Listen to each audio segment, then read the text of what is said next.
Hey guys, welcome to my channel. And today we're going to be doing an Ask Me Anything about mental health. So let's get started. Living in California, and I've been working with young adults for over 10 years. And so this is why I feel super passionate about creating content around mental health for you guys. So hopefully all of this content that I create for you guys is helpful and relatable and maybe even entertaining. Question no. 1. What are your thoughts on letting children watch age-appropriate shows on their own? Like, what would you consider age-appropriate? This is actually such a great question. Thank you for asking. So, I think it really depends on the child, and it also depends on the content of the show. So, there's no blanket rule that I can give you, but I do have some things to consider when thinking about whether or not a kiddo should watch something on their own. So the first thing I would ask myself is, how old is this child? If it's a really young child, like preschool age, I probably wouldn't leave them alone with TV, whether that's cartoons or any other type of show. I think it's important for us to regulate our emotions, and we learn how to do that by having parents and caregivers who model that for us. So if you're watching TV, then you don't really have anybody modeling how to sit with uncomfortable feelings, how to process those feelings, and how to express those feelings in an adaptive way. So I think for very young children, it's not good for them to be alone with their screens. As they get older, like as they become school age, then I think it's more okay. But I think the most important thing is to make sure that we reteaching kids how to be discerning viewers. So this looks like making sure that they understand that what they see on TV is not real life. So making sure that they understand the difference between fantasy and reality. Also making sure that they know that just because something is on TV doesn't mean that it's okay. So we need to be able to talk to our kids about what is on TV and help them understand how to process what they're re-seeing and how to make good decisions based on what they're re-seeing. Question no. 2. How do you cope with grief after losing someone close to you? Grief is one of the most difficult experiences that we can go through. So I'm so glad that you asked this question, because I think it gives us an opportunity to talk about the different ways that we can cope with grief. So I think the most important thing is to make sure that you're allowing yourself to grieve. Don't try to suppress it. Don't try to push it away. Allow yourself to feel whatever it is that you're feeling. This could look like sadness, anger, guilt. Could look like a lot of different emotions.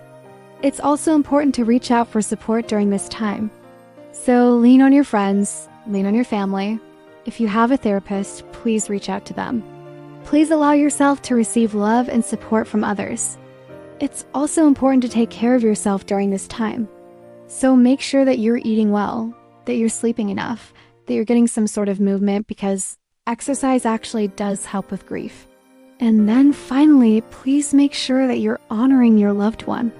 So this could look like lighting a candle for them, talking about them with other people, keeping their memory alive.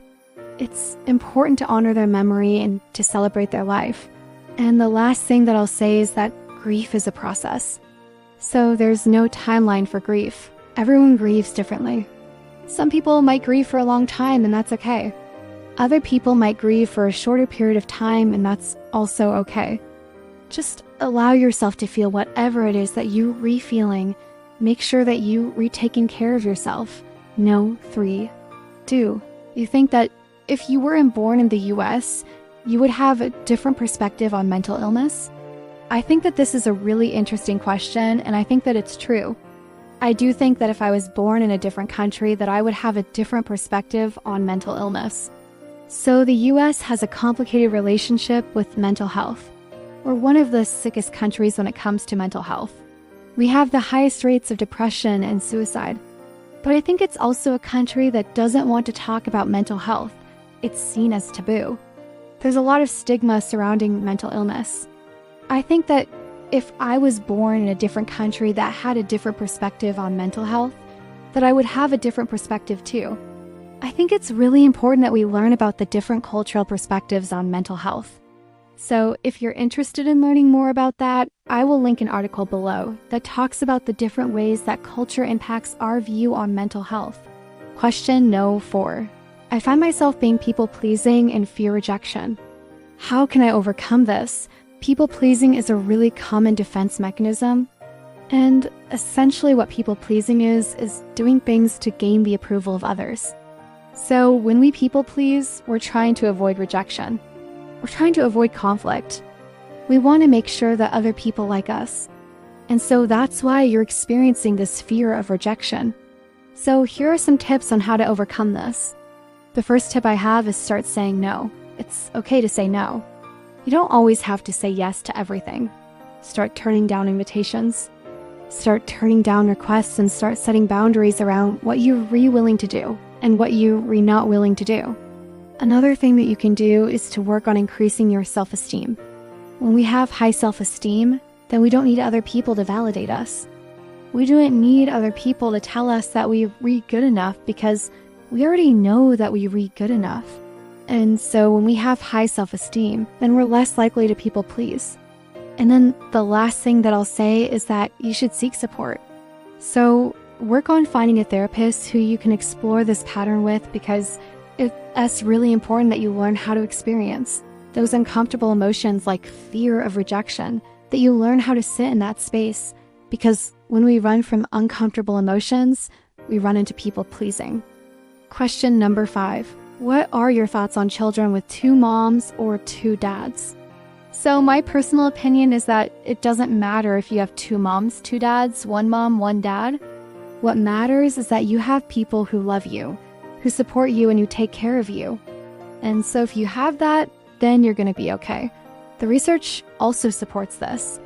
So there is tons of research that shows that sexual orientation of parents has no impact on the development of their children.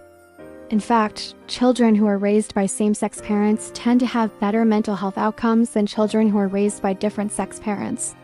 And this is because they were exposed to less gender stereotypes, and they were able to express themselves in whatever way they want without fear of being judged, because their parents aren't really constrained by gender roles. Question 6. How do you stay positive while at the same time acknowledging all of the horrible things that are happening in the world right now? This is such a great question. It's a really good question because we are living in unprecedented times. We are living in a time where there's a lot of horrible things that are happening. And so, how do we stay positive during this time? I think it's important that we acknowledge the negative. It's important that we're aware of what's happening in the world. But I also think it's important that we don't stay there. We don't stay in that space. When we're aware of the horrible things that are happening, it's important that we take action. So take action to make change. Get involved in politics. Vote. Make your voice heard. Make your presence known. That is one way to stay positive during this time. And the other way is to focus on the things that you can control. So there are things that are happening in the world that we cannot control. There are things that are happening in the world that we cannot change. And so it's important that we focus our energy on the things that we can change. Take care of yourself. Make sure that you're doing the things that you need to do to stay healthy. Spend time with loved ones. Be present in the moment. And then the last thing that I'll say is that it's okay to take breaks. It's okay to step away from the news. It's okay to step away from social media if it's becoming too much for you. When we're bombarded with images and news of these horrible things that are happening, it can become too much. It can become overwhelming. And so it's okay to take breaks. It's okay to step away and to come back when you're ready. The journey towards full mental health awareness is ongoing, a collective endeavor that requires empathy, understanding, and persistent effort. From the individual courage to speak out to the global movement striving for systemic change, every step matters. By dismantling stigma, fostering open dialogue, and investing in accessible care, we can create a future where mental well-being is not a privilege, but a fundamental human right.